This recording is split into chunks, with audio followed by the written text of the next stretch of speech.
luta, ADV. ADV de advogada. Valeu. Pessoal, um abraço para vocês. Valeu, Calfa. Obrigado, Rodrigão. A gente volta. A gente está com esse projeto, né, fazendo Sem Cortes itinerante, cada programa num local diferente.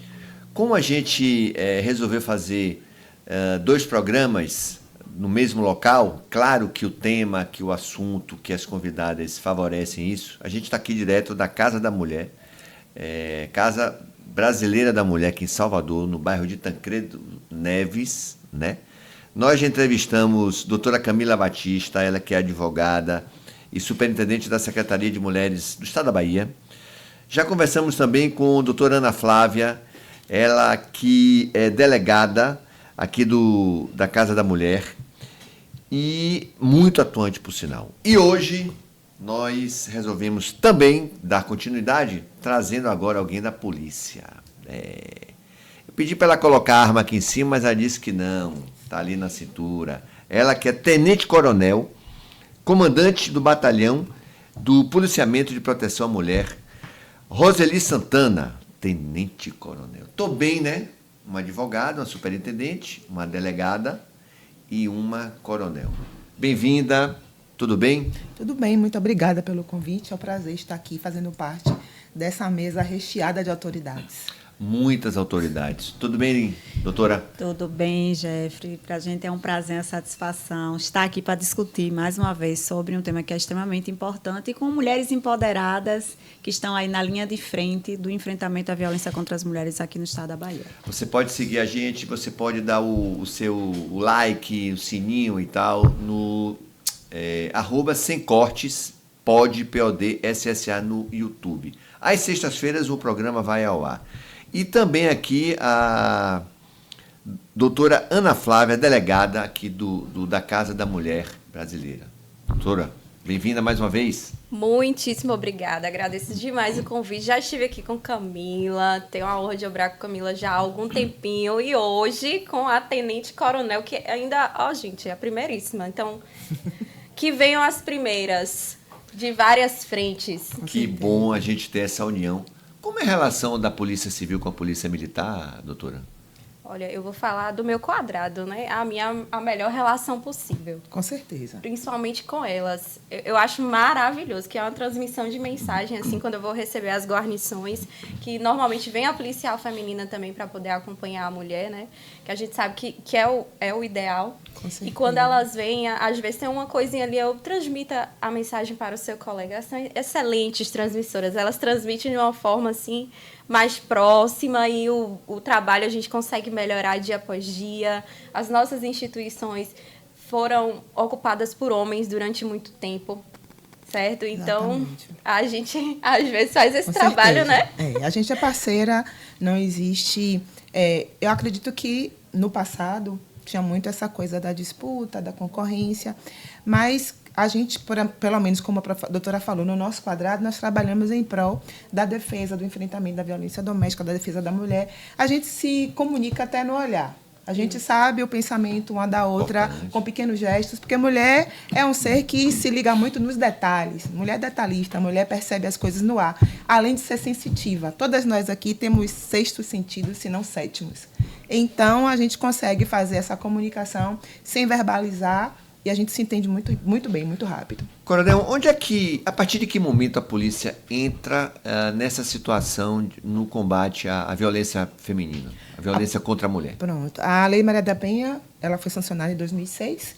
Então, 9 anos depois, em 2015, a Polícia Militar, ela, através de um termo de cooperação técnica com o Tribunal de Justiça, ela cria a sua primeira Ronda Maria da Penha, aqui em Salvador, foi o primeiro município, a capital, no bairro de Piripiri, porque naquela região, naquele período, né, em 2015, foi detectado pelos dados o maior índice de violência doméstica de Salvador, foi no bairro de Piripiri.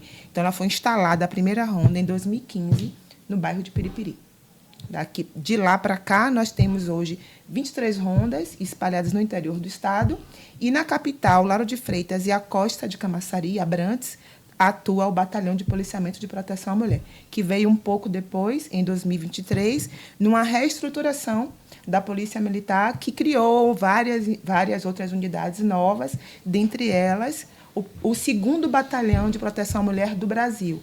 O primeiro é em Goiás. E eu tive a sorte de ser a comandante desse batalhão. A primeira mulher na história da Polícia Militar a comandar um batalhão. Exato. Olha que honra e que responsabilidade também, né? Bastante. Porque se desse errado, meu amigo, ninguém mais comandava, só os homens.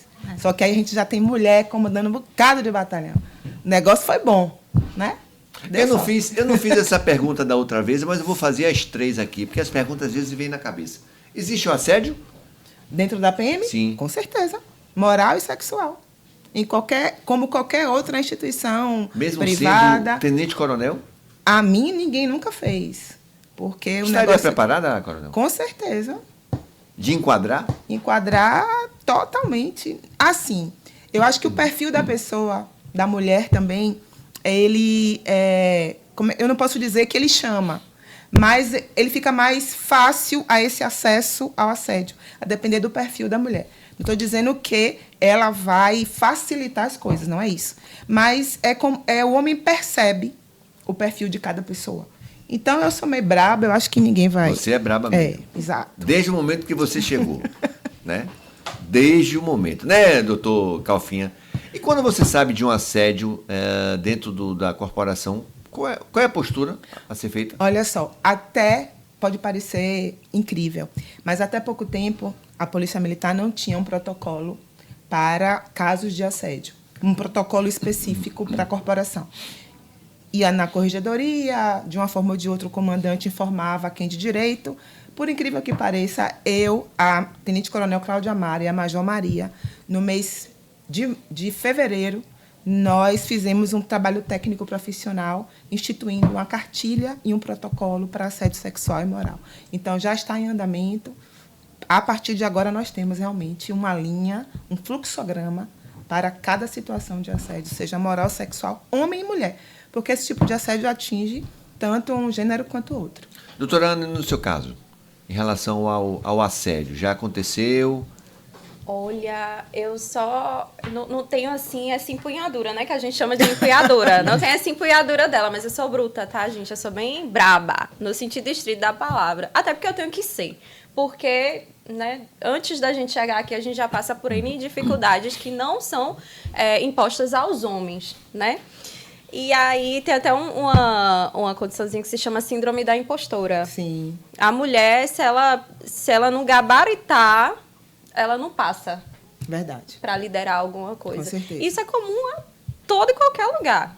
Porque nós somos seres humanos. E nós somos testadas o tempo todo, não é? O tempo inteiro. Se não pelos outros, por nós mesmos. Porque a gente já chega querendo entregar um serviço de excelência, não é só de qualidade. Para não ter questionada a sua capacidade. A nossa capacidade, Exato. exatamente. Já chegou algum momento do acusado tentar algo do assédio e tal?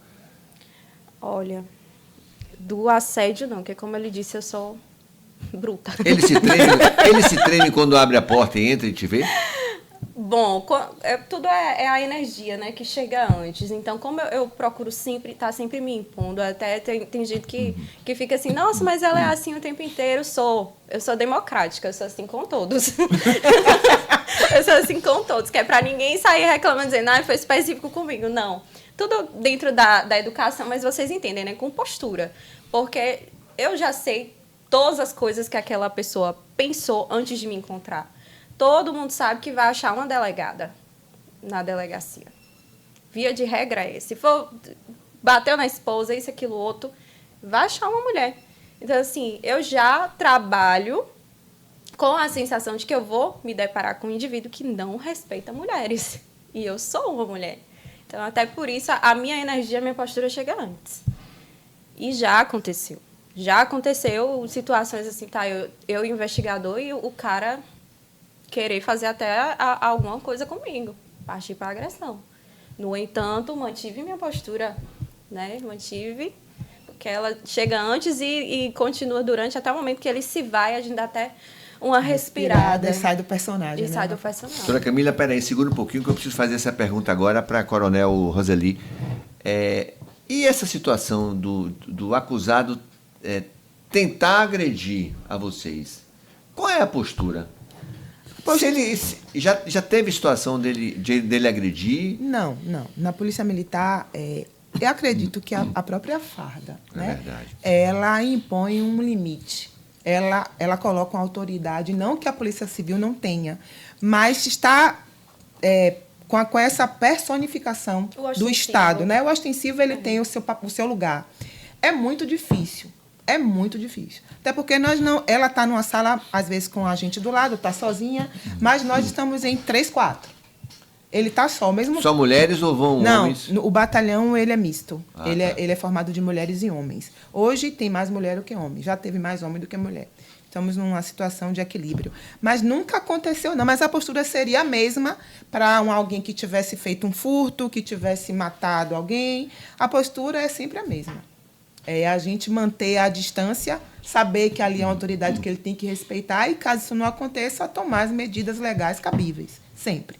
Mesmo você, coronel, participando do batalhão de policiamento e proteção à mulher, no caso de um furto na rua, vocês podem intervir? Com certeza. Inclusive, como nós estamos sempre em trânsito para ir na casa da assistida, para fazer uma entrevista, eu vim com a viatura padronizada, e isso é uma viatura dentro da cidade como uma outra qualquer. Então, se no meio do caminho, no trajeto, alguém tiver se deparado com alguma situação, um furto, um roubo, e dar a mão e solicitar a viatura, a gente para o nosso trajeto e vai atender a ocorrência sempre. Não é uma viatura cor-de-rosa, né? Não é uma viatura normal. É isso que a gente explica, porque aqui os meninos, a gente quando precisa ir também, em todo e qualquer lugar, aí o pessoal fica, que não sei o que, para que isso, aquilo, outro. Não, gente, nós somos policiais sempre também, e quando entra a viatura dentro dessa localidade, eles não vão perguntar a qual departamento a gente pertence, Exato. Qual a delegacia, entendeu? A população entende que está ali uma viatura padronizada, com todas as características de uma viatura da Polícia Militar ou da Polícia Civil, e não quer saber se é do batalhão, se é do Departamento de Comunicação Social, ou se é do BEP ou do Arrondesp. Viatura é viatura e vai atender a população. E a doutora Camila, como advogada e superintendente aí da Secretaria das Mulheres da Bahia, em relação ao assédio, como se portar, que tipo de relação vocês têm? Sobre a questão do assédio, a Secretaria tem feito um trabalho dentro da Superintendência de formação e capacitação para órgãos públicos e para o setor privado, pensando nessa perspectiva, né, da política de equidade de gênero dentro do ambiente de trabalho. A gente tem uma cartilha, até o material aqui, que é de enfrentamento ao assédio sexual e ao assédio moral no ambiente corporativo, e a gente tem trabalhado muito para que dentro desse ambiente corporativo tenha ouvidorias, para que faça o acolhimento às vítimas. Infelizmente, a gente vive numa sociedade ainda muito machista e patriarcal, que acha que as mulheres não podem assumir cargos de chefia e de comando, e muitas vezes elas são desrespeitadas nesses cargos. E aí você vê também a questão do assédio moral inverso, que não é a questão do hierarquicamente que está ali no poder em relação ao subordinado. É o contrário. Então, as mulheres, para ocupar esses espaços, muitas vezes elas sofrem um assédio de quem deveria ser subordinado dela. Então, para isso, a gente tem feito todo o processo de capacitação, formação, de não naturalização, muitas vezes, de algumas situações, porque o colega de trabalho acha que tirar uma brincadeira, uma piada com o superior, não é assédio. E o assédio também tem que ser caracterizado como contínuo. Então, geralmente, o assédio é o silenciamento daquela mulher. É muitas vezes pegar uma ideia dela e dizer assim, não, você não sabe falar, deixa eu explicar, ou deixa eu melhorar a proposta dela, ou seja, roubar a proposta da pessoa que a pessoa está dando, como se ela não soubesse entregar uma proposta, entregar um trabalho, precisava ser validada por um outro homem. Então, esse trabalho de efeito fundamental é fundamental. Eu já sofri assédio. E aí, quando as colegas aqui falam, eu sofri assédio, e vou lhe dizer como foi isso. Eu trabalhei no órgão de terra do Estado. Eu coordenei o órgão de terra do Estado durante 4 anos. E é muito difícil uma mulher ocupar um espaço que foi naturalizado e ocupado sempre pelo homem. E, nesse processo, eu vim de uma mudança de gestão.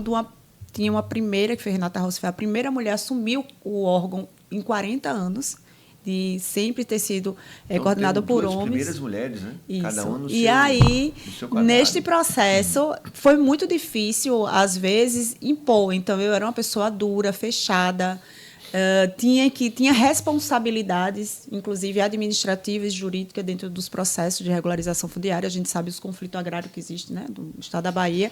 E eu assumi justamente no período que houve os processos grandes da Faroeste. Então, então tinha que ser dura mesmo no processo. E coordenar uma equipe muito masculinizada me fez, no sentido, rever a participação das mulheres nesse processo. Então, eu fiz uma mudança administrativa, coordenadora coordenadora jurídica, eu comecei a trocar por mulheres. E foi a melhor coisa que eu fiz, porque ter mulheres na gestão também trouxe um equilíbrio dentro da gestão pública. A gente acelerou os processos, melhorou os processos de regularização e trouxe até uma inovação, que antes a titulação da terra vinha em nome do marido. E a gente percebeu que mais de 80% dos títulos eram emitidos em nome dos homens e não tinha o nome das mulheres.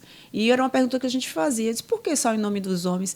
Porque a documentação é dada entrada como o nome dele. Eu disse, não, eu preciso que tenha o nome da mulher também. Mas eles não são casados. Não tem nem certidão de casamento, nem de união estável. Eu disse, eles são conviventes. E a gente criou um termo de conviventes e fez com que eles assinassem o termo e o título começou a sair em nome das mulheres. E aí a gente criou um reboliço dentro do Estado, porque quando uma mulher ia receber o título, o homem dizia, não, mas o título é meu. Eu disse, não, é dos dois, porque vocês convivem há muitos anos e construíram o patrimônio junto. Pois é, estamos aqui com 3 mulheres retadas, né? É o nosso podcast, o Pod SSA, é o @semcortes Pod SSA. Tenente Coronel Roseli Santana, a PM, no seu caso, policiamento e proteção à mulher, é só para a violência física ou pode ser também em relação à violência emocional, ao assédio, ou outro tipo de assédio? É só a física ou qualquer outra que houver? São 5 tipos de violência, né? A violência física, a violência psicológica, a violência moral, a violência patrimonial e a violência sexual. Então, são os 5 tipos que são abrangidos pela Lei Maria da Penha.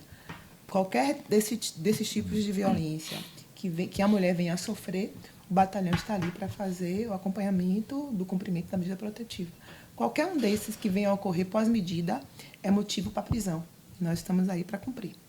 E em que momento a polícia entra na situação da violência, da Lei da Maria da Penha, para trazer até aqui a Casa da Mulher? Então, pode ser por uma demanda espontânea, por exemplo, a gente está passando na viatura, alguém dá a mão, olha, está acontecendo aqui nesse momento uma situação de violência doméstica, o marido está batendo na mulher, imediatamente a viatura mais próxima, que foi chamada, ela vai ao local e faz a ocorrência, termina a ocorrência no local, levando o agressor, que ele é obrigado a ir. A mulher não, ela não pode ser conduzida coercitivamente, mas o agressor ele é obrigado a acompanhar, ele estando no local, e a gente passa a bola, então, para a coleguinha da Polícia Civil. Mas também pode ser através do 190, né? Algum vizinho informou que, olha, aqui do lado, a mulher, eu estou ouvindo aqui barulho de briga, eu estou sentindo que a mulher está sendo violentada, e aí o 190 aciona a viatura mais próxima que faz a mesma coisa, termina na coleguinha, ou através de denúncia anônima também. E aí, com a denúncia anônima, o 190, o 180 ou 181, ele recolhe todos os dados e passa para o COI, que é o Centro de Operações de Inteligência, de lá da S-Telecom, que é a Superintendência de Telecomunicações, que vai passar também a denúncia para a viatura. E primeiro vai fazer um levantamento dos dados direitinho, para não... Pode ser que aconteça um trote, uma denúncia falsa. Primeiro levanta. Esse demora mais um pouco, porque não está no local, é só uma denúncia. Não está acontecendo naquele momento.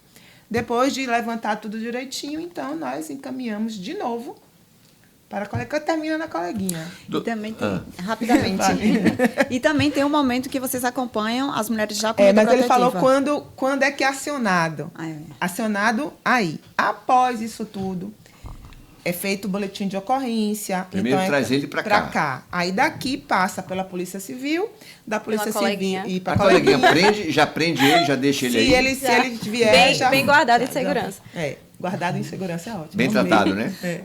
Aí depois vai para a vara de violência doméstica, que já é a parte já do judiciário, expedida a medida protetiva, torna de novo para a Polícia Militar, aí através especificamente do batalhão e das rondas no interior do estado. E onde é que traz a pessoa que sofreu a agressão? Pronto. Ela não é obrigada, mas ela, tendo interesse de vir à delegacia, ela vem junto. Ele atrás, no presídio da viatura, e ela no banco de trás da viatura. É nesse momento, doutora, que tem alguns casos da mulher ela retirar a acusação, né? É isso? Ela para salvar o marido, às vezes, na situação de se arrepender do momento. É nesse momento que acontece? Eu não sei onde acontece, mas aqui não. Não tira. Ela não desiste, não. Mudou a lei. Então, a gente tinha até pouco tempo atrás, né? Foi 2024 que foi introduzido o pacote antifeminicídio. A gente teve feminicídio como crime autônomo e diversos avanços. Porque o problema não era dar ou não autonomia para ela a respeito de um crime de ameaça. A grande questão era essa ameaça se concretizar e ela mesma, no dia anterior, ter se retratado em relação à representação dela, né? Que era uma condição que a gente tinha de procedibilidade, que era para dar andamento ao procedimento. Então, assim, a gente não tirou a autonomia de ninguém. A gente só entendeu, né, enquanto sociedade, a parte legislativa toda, que isso era inadmissível, que nesse caso, infelizmente, por tudo que a gente conversou nos episódios anteriores aí com Camila, a gente estava tratando de um sujeito que era vulnerável acima da vulnerabilidade. Uma vulnerabilidade além da que a gente achava que conhecia. Não é só pelo fato dela ser mulher, mas por todo o contexto, né, em que ela vivenciava. Então, muitas vezes, a gente não retira a autonomia que ela tem, mas o Estado diz, olha, infelizmente, por questão de política criminal e tudo, eu percebo que esse passo que você está dando agora pode lhe custar a vida. Entende? E aí criou-se o parágrafo 1º, inseriu-se o parágrafo 1º ao artigo 147 do Código Penal. Ou seja, no crime de ameaça, a mulher não tem mais questionamentos acerca de representar ou não criminalmente. Entendi. Para não caminhar para o feminicídio. Entendi. Ô, coronel, me diz uma coisa.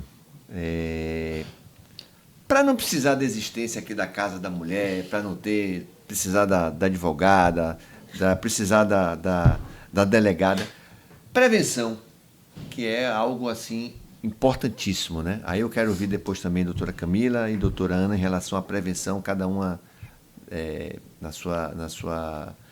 no seu trabalho, né? Advocatício, como delegada.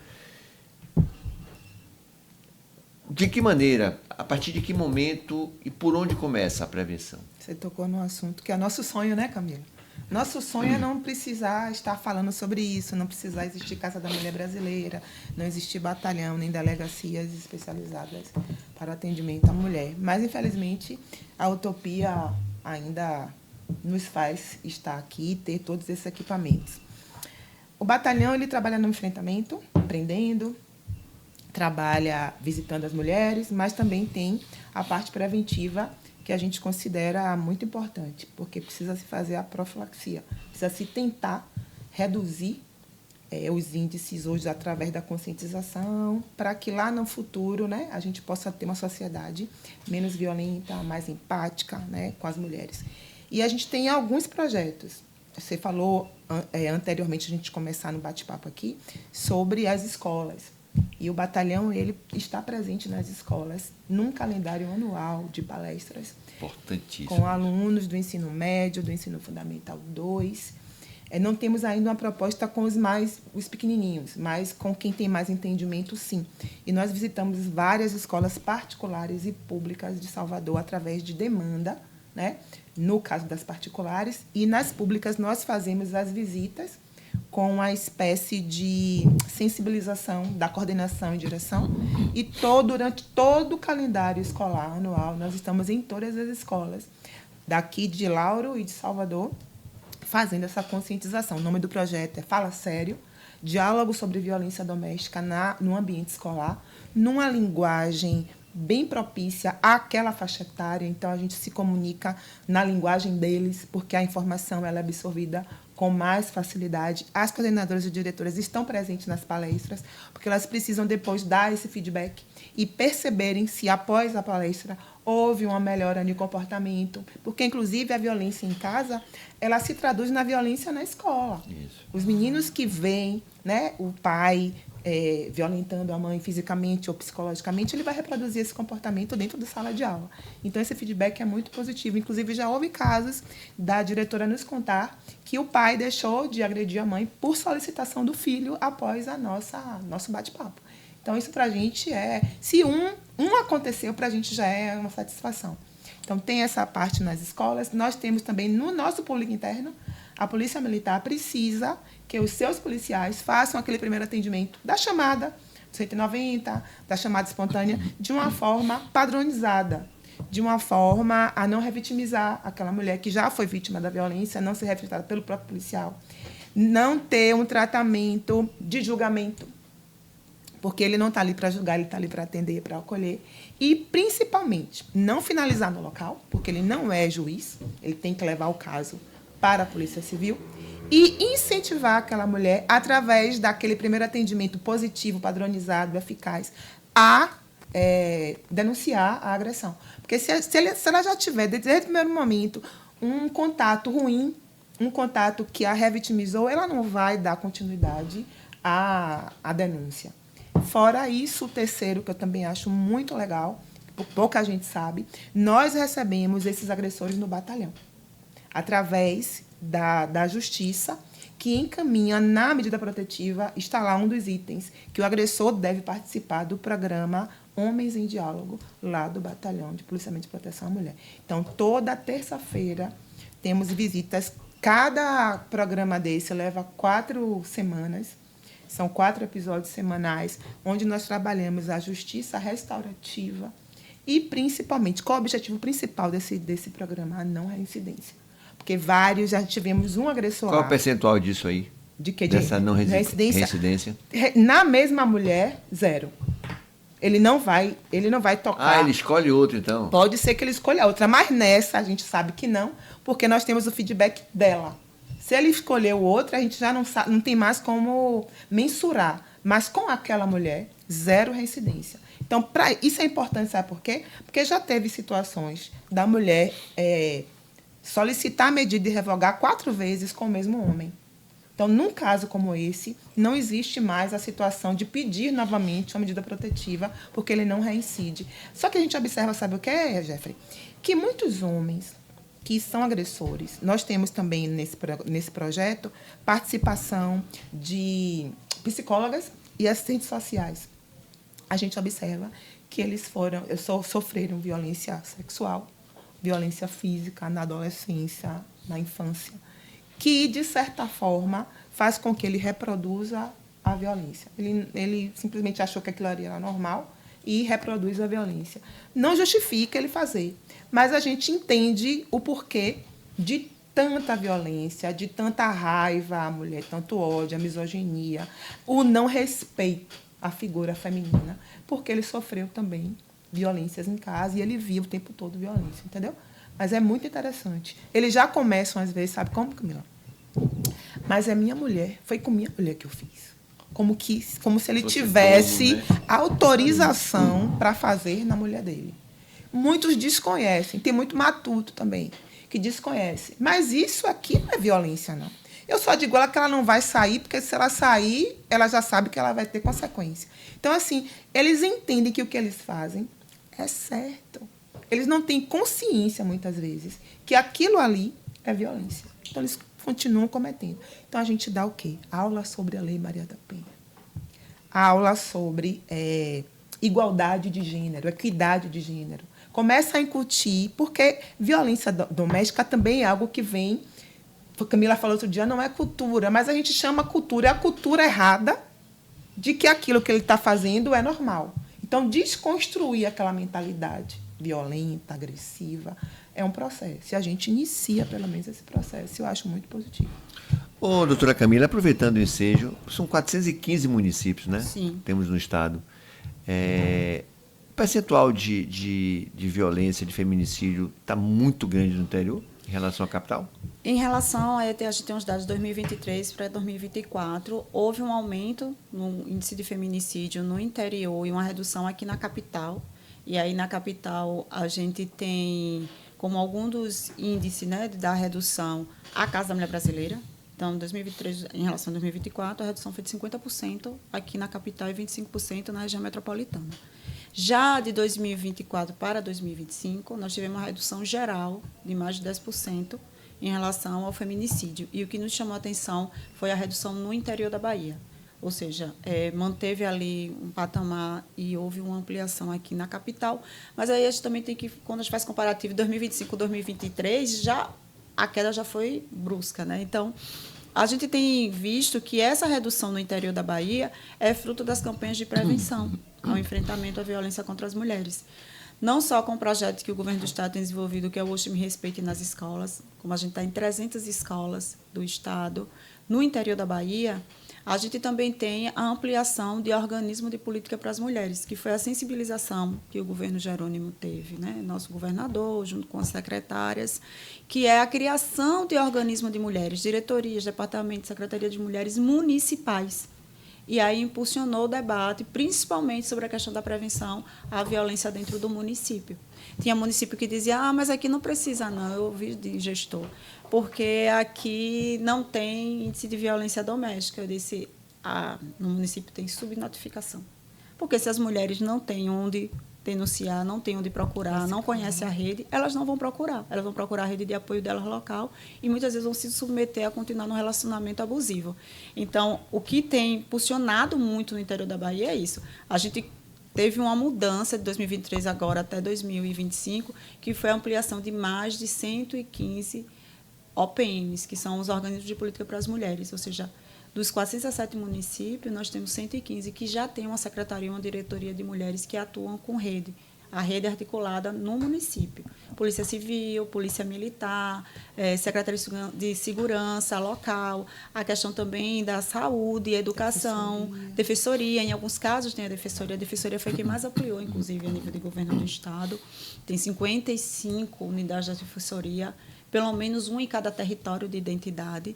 Então, isso tem feito, sim, o diferencial. Então, a diminuição, às vezes, do índice do feminicídio, ele também é a atuação mais na ponta com a prevenção. Se a gente previne, a gente não deixa nem que o processo chegue dentro dos equipamentos da rede. Por isso que é fundamental, muitas vezes, a Polícia Civil participar de palestra, a Polícia Militar estar envolvida, porque diz assim, mas tem uma dificuldade, às vezes, do comando, dizer assim, mas essa não é sua tarefa, não é sua atribuição.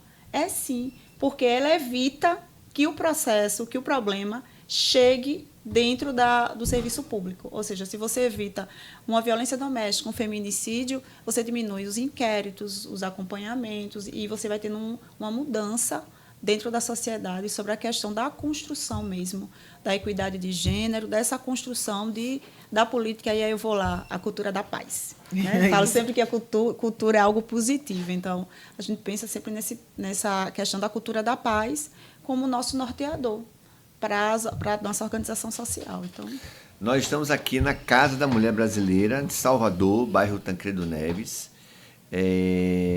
conversando com a doutora Ana Flávia, que é delegada, a Camila Batista, advogada e superintendente da Secretaria das Mulheres da Bahia, e a tenente-coronel Roseli Santana, ela que é a primeira mulher na história da Polícia Militar a comandar um batalhão, ok? Para você não chegar até aqui, você precisa ouvir, aprender e entender o que essas 3 mulheres estão falando para você que está do outro lado.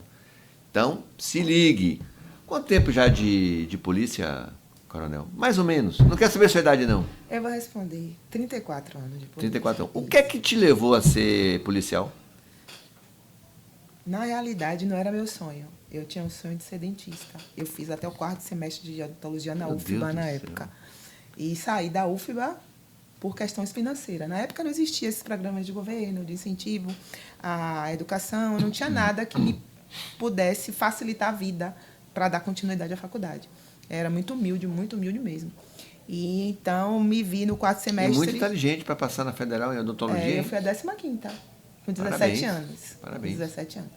E aí eu fiz escola técnica federal. Excelente. Então ali é uma escola maravilhosa. Então, quando eu estava no 4º semestre, comecei a dar instrumentação, que é uma disciplina que é pré-requisito para todas as outras. Tem que aprender a trabalhar com instrumentos, senão você não faz as demais. E aí, meu sonho começou a degringolar naquele período ali. Eu não podia comprar o estojo, pedia emprestado, cara feia, chateação. E aí uma tia minha viu, olha, vai ter a primeira turma de oficial mista da Polícia Militar da Bahia. E eu acho que você passa. Você tinha alguém na família que era policial? Não, eu sou a primeira, todo mundo normal. Eu sou a única policial militar da minha família. Ah, todo mundo é normal? Todo mundo normal. Você só eu que saí da padrão. Estou. Foi. E aí ela viu no Diário Oficial que ia ter a primeira turma e fez assim, você é no NEB, você passou não, você passa no NEB. E aí eu fiz, foram só 5 vagas.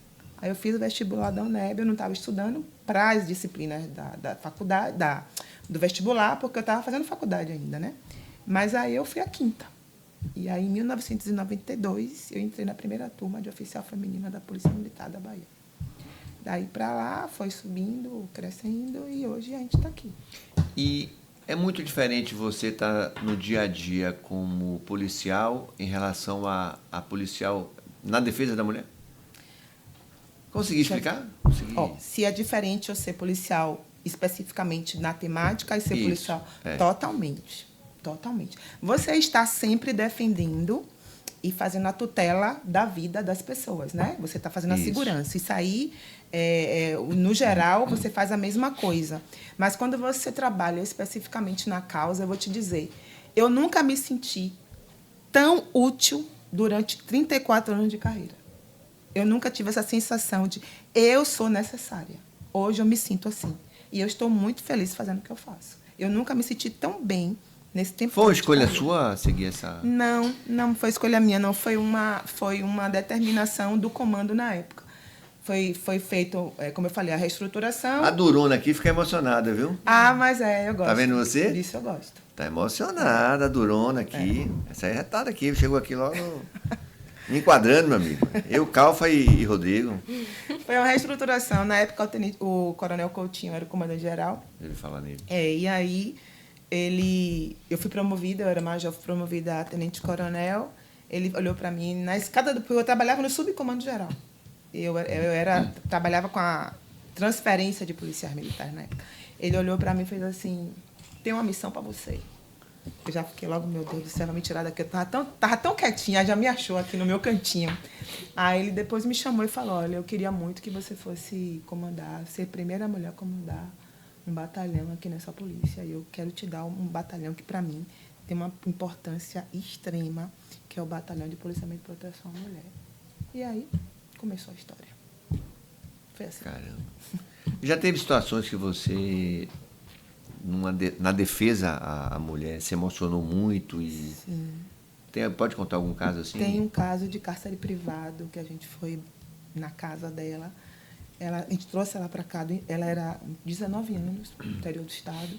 E o que aconteceu? A casa que ela morava, em Tancredo Neves, aqui perto, né? Não tinha nada. Só tinha um lençol no chão, onde ela dormia, e ele levava água quando ele chegava. Ele era usuário de drogas, ela não sabia. Começou um relacionamento. O que aconteceu? Ele a trancava em casa. Ela só se alimentava e bebia água quando ele chegava. Não tinha nada, a casa era vazia. E ele chegou, dormiu, e ela aproveitou e pegou o celular dele. E gravou o número de uma única pessoa daqui da capital, porque ela era do interior. E essa pessoa tem um amigo que trabalha no batalhão. Essa pessoa entrou em contato com esse policial. E a gente imediatamente deslocou para lá. Ela estava muito machucada, muito magra, a mulher estava desfigurada. Uma menina, 19 anos era uma menina. E a família dela nisso? Do interior, ela não tinha contato, não tinha como buscar, não sabia onde ela estava. A mãe desesperada, sem poder contactar de forma alguma, ela não tinha telefone, ela não tinha nada. Tinham dado queixa na delegacia do interior, mas não tinha chegado ainda aqui. O que acontece? Nós entramos, arrombamos a porta, porque em caso de risco de vida, a lei nos protege. Então, arrombamos, entramos e trouxemos ela para cá. Depois ele estava lá? Estava, foi preso, trouxe ele para cá. Ele ficou, como é o nome que ele fica quando está aqui? Insegurança. Insegurança, aqui, entendeu? Ficou aqui em segurança. E eu não sei, eu acredito que deu continuidade, porque todas as provas, né? O cárcere, os machucados, a violência física estava ali descrita, a sexual. Ela fez exame de corpo de delito no DPT, tudo direitinho. A gente conseguiu fazer até uma vaquinha entre os policiais, a gente comprou a passagem dela de retorno para o interior. E, para mim, aquele momento, ver aquela mulher, passou, inclusive, na TV, a mídia divulgou bastante, foi muito triste. E ela falou, na hora da entrevista, que ela deu entrevista, de costas, ela falou que, para não confiar em todo mundo, que a gente tem que se amar, que ela estava naquela condição porque ela gostava mais dele do que dela, e que ela precisava se amar, se respeitar, antes de respeitar e amar qualquer homem, que a mulher precisa se amar e se respeitar, e essa é uma verdade. Quando a gente se ama, se respeita, acredita que a gente é capaz, que a gente pode, e a gente não confia em qualquer um, fica mais difícil a gente se encontrar numa situação como ela estava. Doutora Ana, numa situação dessa, como delegada, deve passar uma vontade enorme de pegar um rapaz desse, né? Isso aqui é bem complicado. Deve ser assim uma vontade enorme. Agora, tem conserto uma figura dessa? Como é que a senhora acha que deve ficar? Como é que deve ficar a cabeça de uma mulher que ficou tanto tempo assim?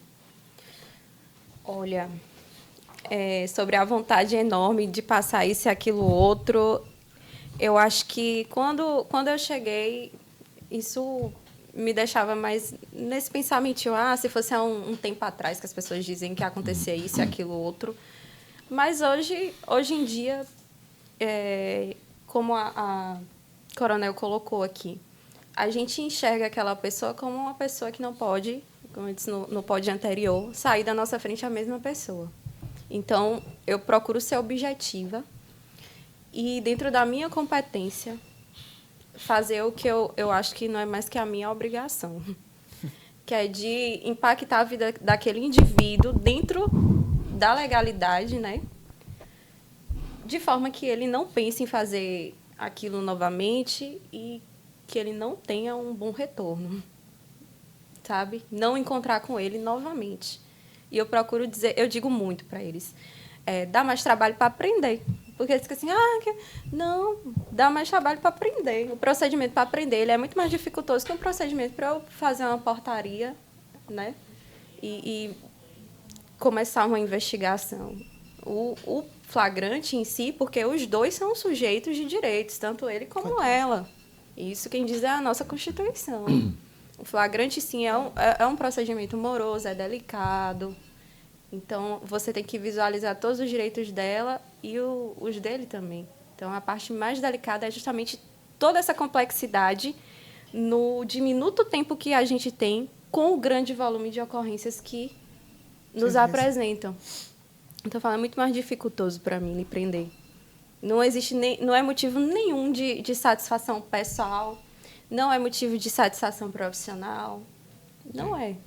Quantas ocorrências por dia, por mês, por ano vocês têm aqui? Olha, assim, a gente não tem dados mesmo. Eu não vou nem arriscar de colocar um número, porque isso é do ISP, né? Dentro da Polícia Civil é do ISP. Mas o que eu posso te trazer de média dos meus plantões, né? Porque é lógico que eu faço o meu estudo paralelo, minhas observações, que não é a verdade absoluta. Eu já tive um plantão, por exemplo, que teve 60. Né? A gente até estava falando disso agora há pouco. Plantão é 24 horas? É 24 horas. 60? 62, né? Foi, que 62. Eu fui 62. corrigida, foram 62, né? Que a colega disse, não, eu também vi. E eu já tive plantões que, vamos colocar 22, sabe? Tá sempre entre...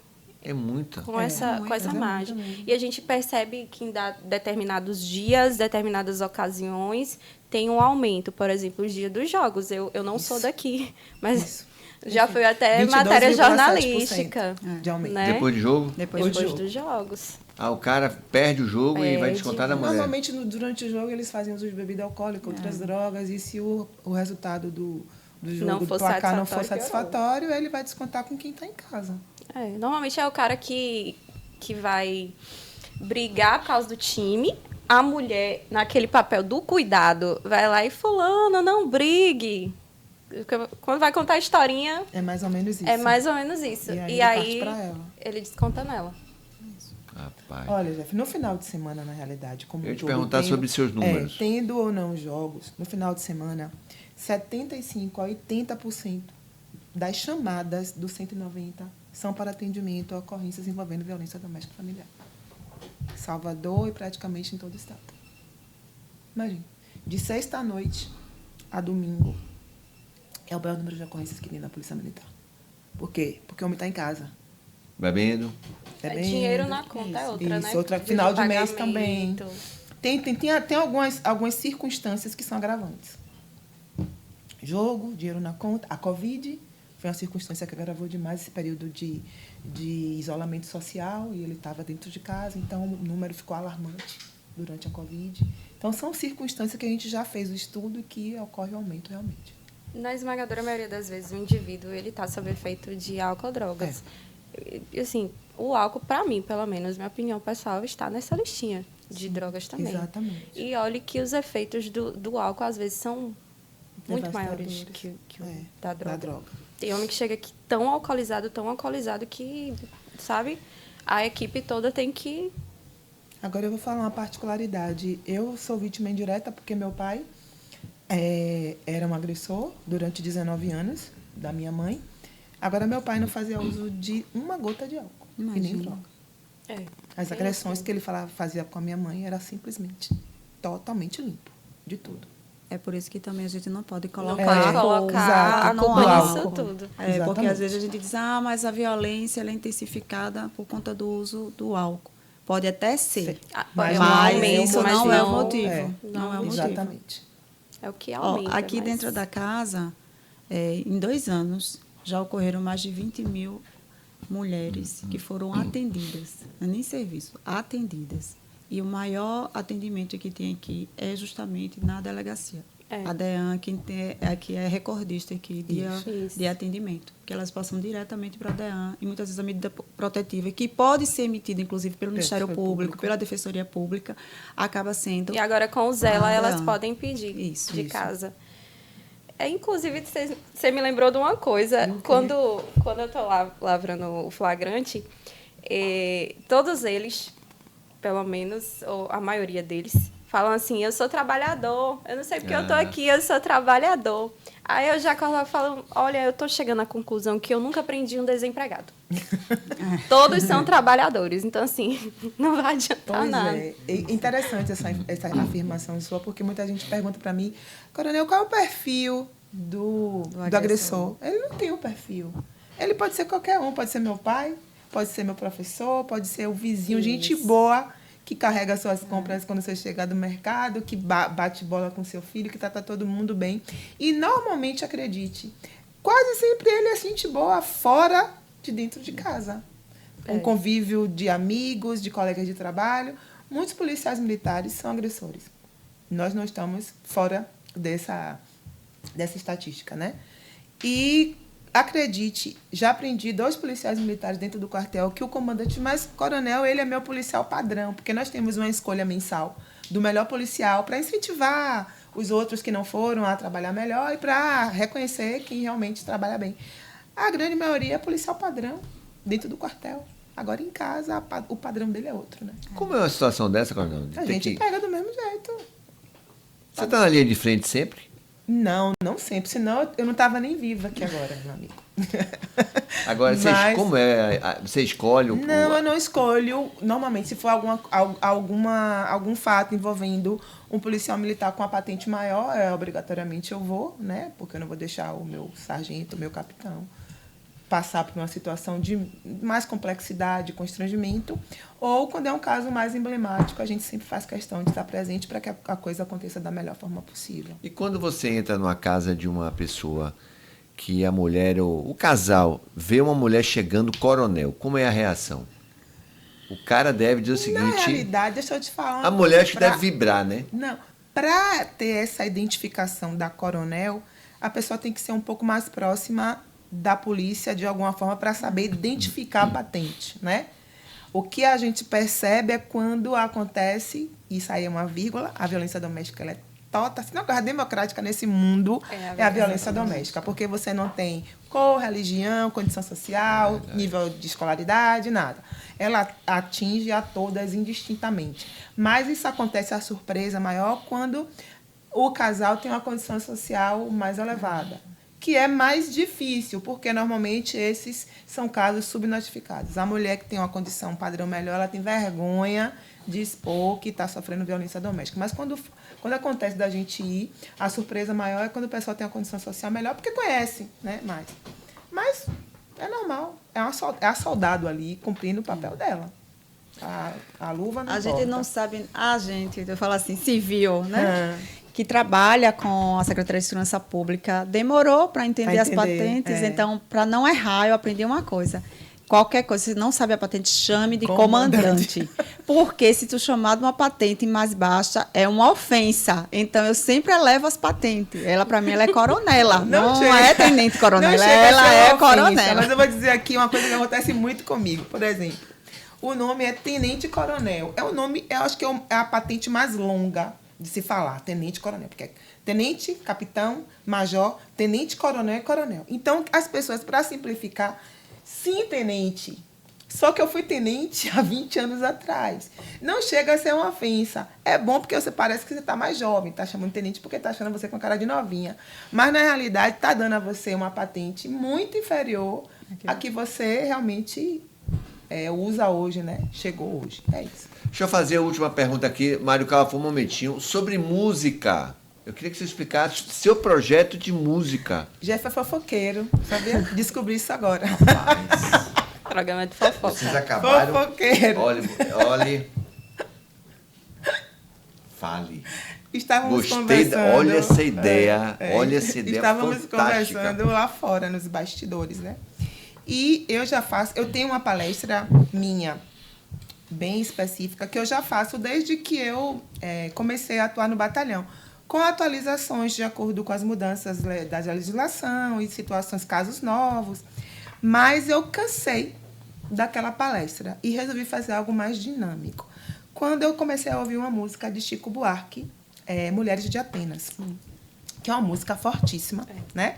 E retrata a situação, ele faz um paralelo com a Grécia Antiga e fala sobre a questão dos maltratos das mulheres aqui no Brasil. Sim. E aí eu comecei a ver a história da música e procurei saber se existiam outras músicas com letras parecidas e que, infelizmente, reduziam a questão da figura feminina e faziam violências através das letras. E descobri várias. O que é que eu fiz? Eu fiz uma palestra onde a gente faz uma viagem no tempo através das músicas e eu falo sobre violência com vidas de cantores e é muito legal a palestra. Eu estou assim, apaixonada.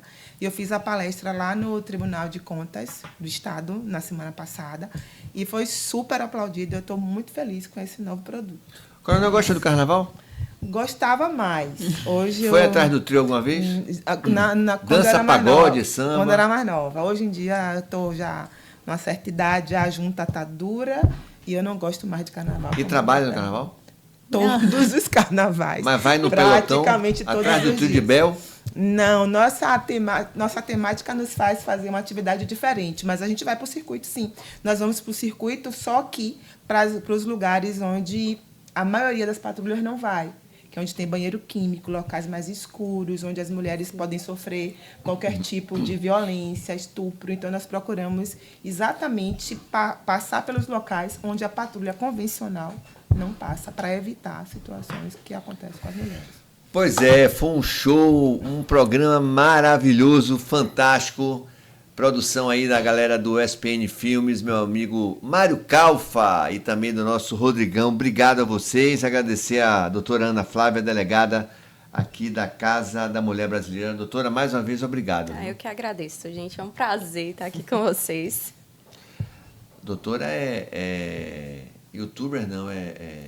Olha a fofoca. É blogueira. difícil ver. Não, Blogueira. gente, não existe essa profissão. Meninos e meninas, escola, pelo amor de Deus. Pode falar do seu Instagram aí? Pode falar. Diga aí. Lá, de vez em quando, eu apareço falando para vocês utilizarem melhor a internet, inclusive, né? movimento contra o Red Pill agora. Vamos ver muito se a bom gente alcança, né? Faz a contra-força. Mas, assim, continue estudando. É pela educação que a gente vai vencer as coisas. Ana Flávia Profa, porque, além de tudo, graças a Deus eu sou professora. Eu tenho essa felicidade de ser professora. Gostaria de estar mais em sala de aula, inclusive. Que eu acho que é a profissão que abre todas as portas. Antes de todas as profissões, a profissão de professora. E aí, vamos ver, né, os próximos desafios. Pode falar rapidinho da ação do Bahia com que você participou? Ah, sim. Então, o Bahia... Você é Vitória, né? Vamos começar. Eu vim de Brasília.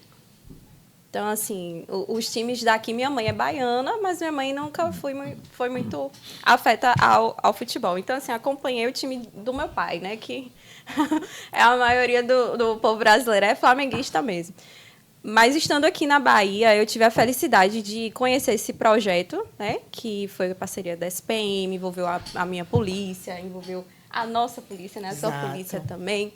E aí, ali dentro do Bahia, eu encontrei não só o projeto do gramado, que nos fizemos vistas ali, mas eu encontrei uma técnica, toda uma estrutura voltada justamente para essa pauta, tanto de profissionalizar internamente, como de alcançar o público externo e preocupado com a segurança dos estádios, né? Evidentemente, a Fonte Nova ali tem um alcance, um público imenso, e tem um posto da polícia lá dentro, mas é lógico que a gente não consegue alcançar tudo, né? Infelizmente. Então, justamente para diminuir esses índices, já que a gente percebeu que a coisa estava séria demais, o Bahia vem desenvolvendo esse tipo de conteúdo. E, é claro, atuante na pauta e apaixonada por futebol, eles têm me convidado para estar lá e tem sido maravilhoso. Estão fazendo uma campanha. Lá tem um letreiro, um negócio, não sei se você já viu, a coisa mais linda. Lugar de mulher onde ela quiser. Isso. Não tem como a mulher não se sentir em casa. Com certeza. Né? Ali dentro. E todas elas estão concordando aqui, gente, que elas são torcedoras do Bahia. Então, com certeza. não me cancelem. Pessoal do Vitória, vocês também são ótimos. Tá? Doutora, obrigado, viu? Coronel, por favor, o seu arroba do batalhão também, que é importante, né? Pronto, arroba do batalhão é Batalhão de Proteção à Mulher, sem o tio e sem o cedilha. E o meu é Roseli Santana 72, que foi o ano que eu nasci. Finalmente ele colocou a minha idade, sabia? No final. Vai aos jogos também, gosta? Gosto de torcer pelo meu Bahia. Tá. É a favor da torcida mista? Não, só da meu Bahia. A Fonte Nova é nossa. Essa agora foi seca. Não. Doutora Camila, obrigado. Viu? A Fonte Nova é nossa. Daqui a 2 anos. Doutora Camila, brigadão mais uma vez. Foi muito bacana esses programas, esses momentos assim, tão legal. Eu que agradeço pelo espaço, dizer que vamos estar aqui futuramente conversando mais, porque a Secretaria de Mulheres, junto com a TVE e junto com a rede, né, tanto a Polícia Civil como a Polícia Militar, a gente fez uma ação com os clubes no Baianão. Então, a campanha do Feminicídio Zero, violência contra a mulher, não é normal. A gente passou os 48 jogos do Campeonato Baianão com os 10 times, trabalhando internamente com os times sobre a questão do enfrentamento à violência. Houve engajamento dos jogadores, dos times, fazendo conteúdo de mídia, participando ativamente da campanha. E a gente tem dialogado com a Federação Baiana para que a gente estenda a campanha agora para o intermunicipal. Porque aí... E a Série B também, que vai começar agora em Pois junho. e tanto a Série B como o intermunicipal, porque o intermunicipal ele tem uma abrangência no interior da Bahia. Então, a gente vai trabalhar, eles acham que vai chegar a 60 times. O congresso é em julho e deve começar em agosto já o campeonato. E para a gente tem sido fundamental, porque é esse debate que a gente traz sobre a questão dos índices da violência durante os jogos. A Fonte Nova fez uma campanha, está fazendo uma campanha super legal, durante os jogos que são noturnos, mesmo no Brasileirão, de eles jogar um jogo de luz, lilás, e passar o vídeo da campanha do Estado, que é um vídeo sobre o alerta sobre a questão da violência contra as mulheres. Então, para a gente isso tem sido fundamental e tem dado e surtido efeito, né? A gente tem trabalhado agora com os dados, vai fazer análise dos dados sobre o índice de violência em relação a um ano ou outro após a campanha. porque para a gente dialogar com a sociedade é fundamental. Mas eu queria agradecer o espaço, que foi super legal. Foi muito Essas bom. mulheres são mulheres maravilhosas, que eu tenho dito que a rede de enfrentamento aqui do Estado, ela tem tido um trabalho conjunto e tem pensado muito nessa perspectiva de geração, mudança de geração. Eu sempre falo que o trabalho da prevenção não é um trabalho imediato, né? A gente vai ter dados imediatos, mas a gente vai ter uma mudança de comportamento nas próximas gerações. Seu arroba, seu Instagram. Vamos lá, meu Instagram. Camila com 2 L's. Camila com Com 2 L's. Só tem L's. importância aqui, meu amigo. Pois é, minha mãe. Isso é a graça da minha mãe. Então, Camila com 2 L's, Batista, ADV. ADV de advogada. Valeu. Pessoal, um abraço para vocês. Valeu, Calfa. Obrigado, Rodrigão. A gente volta em uma próxima oportunidade. Se ligue, @sem cortes pode SSA. Valeu, pessoal. Tchau.